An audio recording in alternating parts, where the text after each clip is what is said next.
Alright, we're on to our last figure in this part 3 of the Rage for Cybertron 3-pack. And now we're going to do the only Decepticons pack, which is Megatron. And I really like this figure. It's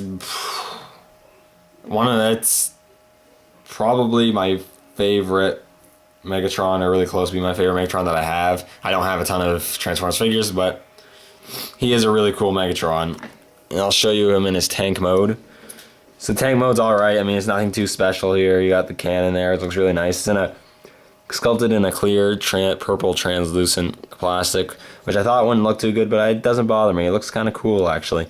This repaint of the War Sergeant Megatron is supposed to depict him fueled up like Dark Energon. See how like these little like purple lines here, which look like lightning or something, that power surging through him, which looks really cool. You got some more purples, you got some reds, grays. It looks really nice. The treads there. Treads look kind of puny. Other than that, it's pretty sweet. Now he does have an alternate vehicle mode. Oh yeah, he does have rolling wheels on the treads, but I mean, it rolls alright, I guess. But he does have another kind of mode, and it's his hover tank mode instead of tread mode. All you gotta do is just flip these down, and then there you go. You have them in hover tank mode. Yeah. It is what it is, I guess, but it is pretty cool.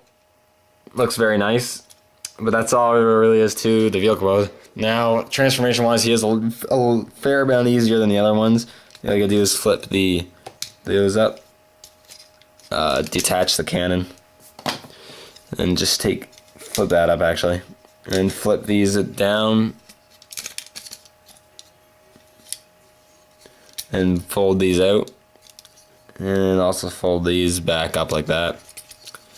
Flatten them out. And if you want to, you can just put it on a table or something. I'm just gonna do that to flatten out the feet a bit.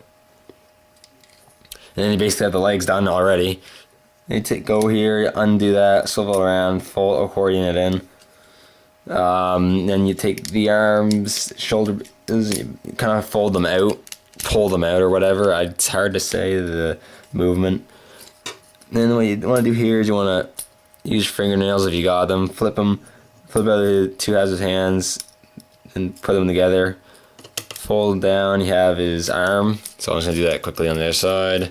Hopefully I can do it as quickly as I did on that side. Looks like I will be. I'm kind of surprised.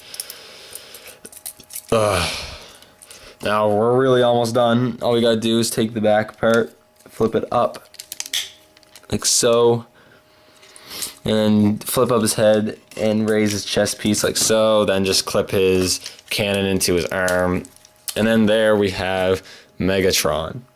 Megatron's really cool.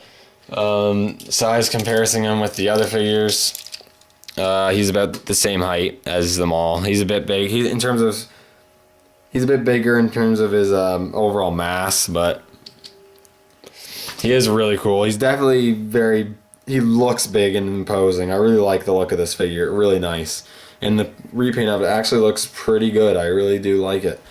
Let's take a look at this guy. So the head sculpt's fairly G1 reminiscent. A bit more modernized. Looks nice. It looks like he might have had light piping, but they colored it in purple, painted it purple, which looks nice. And then you got the metallic face and the more duller gray, I like to say like helmet part. Then you got these parts. Two shoulders are a bit different, as you can see. There you got some metallic purple paint with red, and you got a Decepticon logo with all that like energy surging from it. It looks really nice. And then you got like base purple plastic.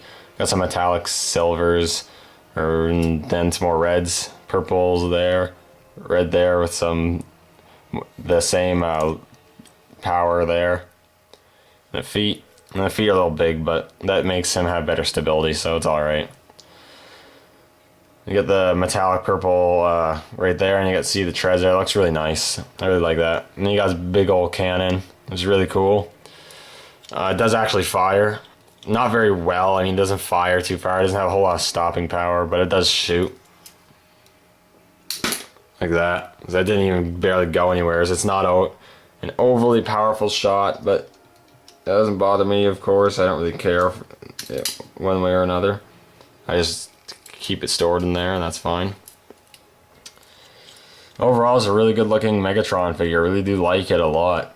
And then again, articulation, which I'm going to get into, is pretty good. There's only one spot where yeah. He has a swivel head. He can hit, but because of transformation, he can hinge it down a bit, up and down a bit, so that's cool.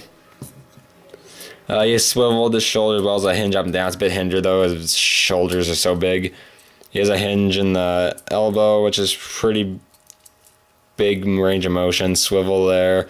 No wrist articulation. No waist articulation. Or no torso articulation. He has swivel with a hinge, which... How far does this go? I've never actually done this before. And it goes out to about there. That's a fairly fair range of motion. He has a swivel there as well as a hinge. And he has a hinge at the foot as well as a ankle pivot. So that's really cool.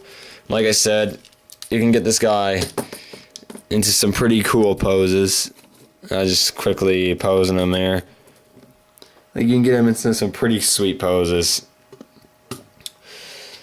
So overall, I think this is a really cool pack. It's really nice that they included all three of these figures in one pack, so you can get them all. And if you're a fan of the game, then I think you'll love these figures. The only real problem is that it's expensive now. It's not easy to get. And the single card ones are expensive too. I've seen them. They don't go for cheap either. But I think if you can find this pack for cheap, or you can find one of the single card figures for cheap, and you're a fan of Transformers, definitely pick them up because they are really cool, really, I think, high quality figures. Anyways, thank you guys for watching, and I'll see you all in the next video.